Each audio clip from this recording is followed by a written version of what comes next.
All right. Wow. Wait, close my...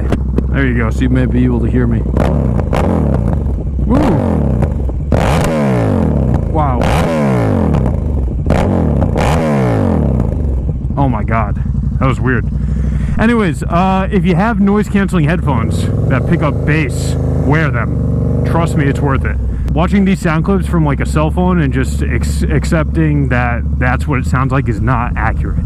You need like Bose over-the-air noise-canceling headphones if you really want to feel anything close to the reality. It's still obviously not going to be the reality, but...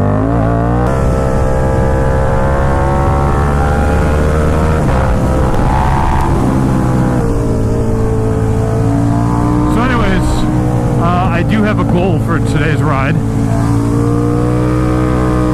aside from just some sick lean angle. My buddy MtnMoto, who is out in Colorado and has a 210 factory that I absolutely am just so jealous of. It's a gorgeous bike. He's living basically my my alternate universe life in Colorado with the 210 factory. He made this video that basically was for the purpose of trying to get his subscribers to better know him. So check out his channel, check out his bike. I really like the guy. He's a great friend of mine. Super cool dude.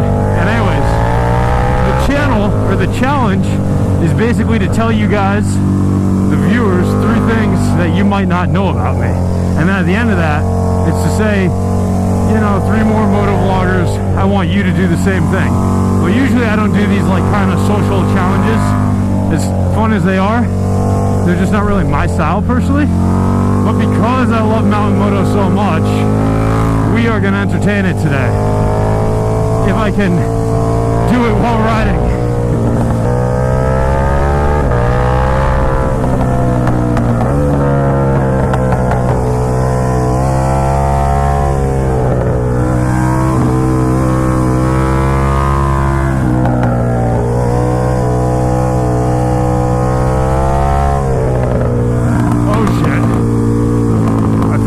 Leaning in there.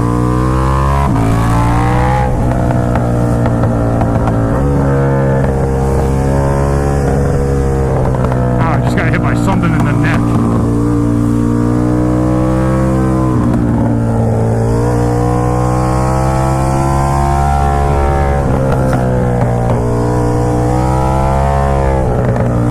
The first thing I want to tell you guys about me that you may not know is that I work like a fucking slave, man. But I do it by choice, obviously. And the reason I do it is so I can get things like my Super Duke. But what I'm trying to say is that I work like 80 to 100 hours a week. And I have this mentality that no matter what, I can do shit, right? No matter what it is. And in this case, it's just work more for more money so that I can live the life I want to live. But I also have this feeling that I'm working for somebody right now. I don't run my own business. I don't have my own company. And I have this feeling that if I just embraced being an entrepreneur, I could make it work. Like I could find a way to just run shit, because when I own shit, I always feel like I can get shit done and just be good.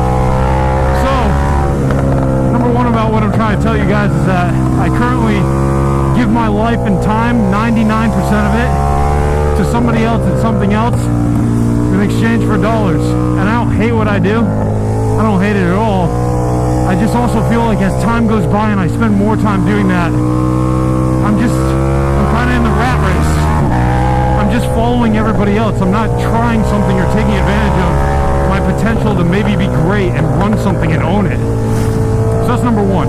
I gotta try and keep this quick. Number two, I can't really meet new people. Oh, hang on. Whoa!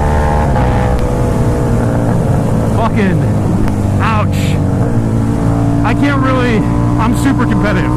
Less now than I used to be, but still ultra competitive. And it kind of goes hand in hand with the entrepreneurial kind of wasting my ability thing, is that I feel like I can win all the time, no matter what it is. And as I get a little bit older and kind of mellow out a bit, I feel it slipping. But at the same time, it's a similar thing where I don't want to give it up.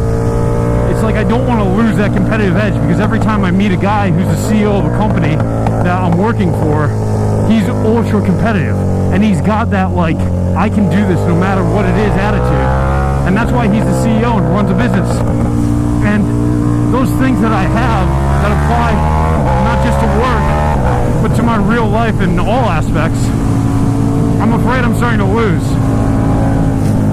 Number 3, after that, number 2 counted. Number 3, I'll keep it quick. I love taking like 30 minutes, 30 minutes a day when I have time, when I'm not working, when I'm not like commuting, when I'm not riding, to just think about shit. My girlfriend and I the other day, we had like an hour-long conversation about indigenous tribes of people in Brazil. Are they humans? Yes. Are they a different species of human than you and I are? I don't know. Would you go to jail if you killed one of them? They're in the middle of the rainforest. They have no idea about human civilization. You end up killing one of them. Do you go to jail? Do they go to jail? How does it work? If you gave them the same opportunities that you gave one of us, would they be able to do the same things that you could do? Probably not. We're built on years and years, decades, centuries of education, standing on the shoulders of the generations before us, and to try and compete with some person who's never had that luxury, how could they possibly be anywhere close to us? So it's weird to think they're human beings, yes, but are they humans like we are? Are they a different species of humans? You know, like there are a bunch of different dogs, there are a bunch of different birds. Like, are they humans, but are they a different type? These types of things, abstract things that don't really have any relevance to my reality, I just love to think about, because it's off the beaten path. It's not the typical Excel sheet. It's not the watching The Walking Dead or any of that crap that everybody does. It's just cool to, and I'm not saying nobody else thinks about this, I'm just saying it's cool to think about things that aren't spot on, or aren't like your layup, like, oh, weather's nice today, how you doing? So that's a third thing about me. Oh, there's a deer up there in the woods that you guys aren't going to be able to see. And actually, I'm going to add one more thing, a fourth thing, just because that last one and all of them together sound like mopey or almost depressing, like, oh my god, I'm not doing what I want to do. Nah, dude, I'm a super optimist. I can't compromise. Every time I go into something, I feel like I got to give it 100. I got to try and win. I got to do the most. If I'm going to buy a bike, I want to be the craziest. If I'm going to buy a car, I want to be the best I can have, you know? And it's just the optimism, the hunger, the energy, that's all there. I didn't want to sound like a whiner. I'm an upbeat dude.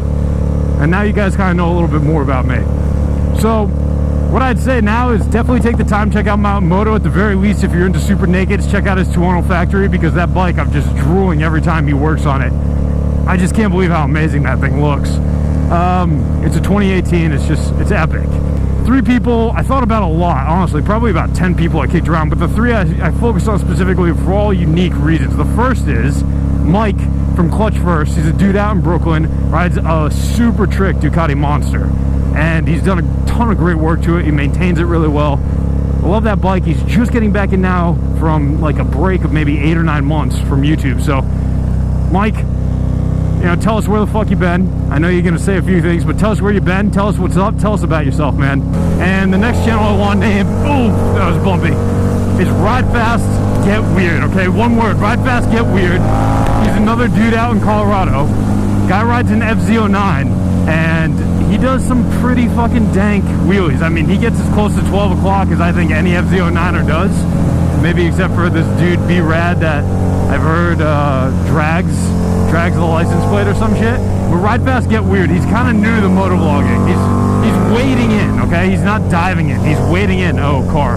So I want to hear from him 3 things about himself that I don't already know. And hopefully he'll respond. I mean, if this isn't really your thing, bro, it's not really my thing, but if there was ever going to be somebody who would ask you that you were going to respond to, hopefully I'm that guy, because MtnMoto was that guy for me. And the third channel, hang on. I wish these handlebars were slightly wider. I really do. Wow, that was deep.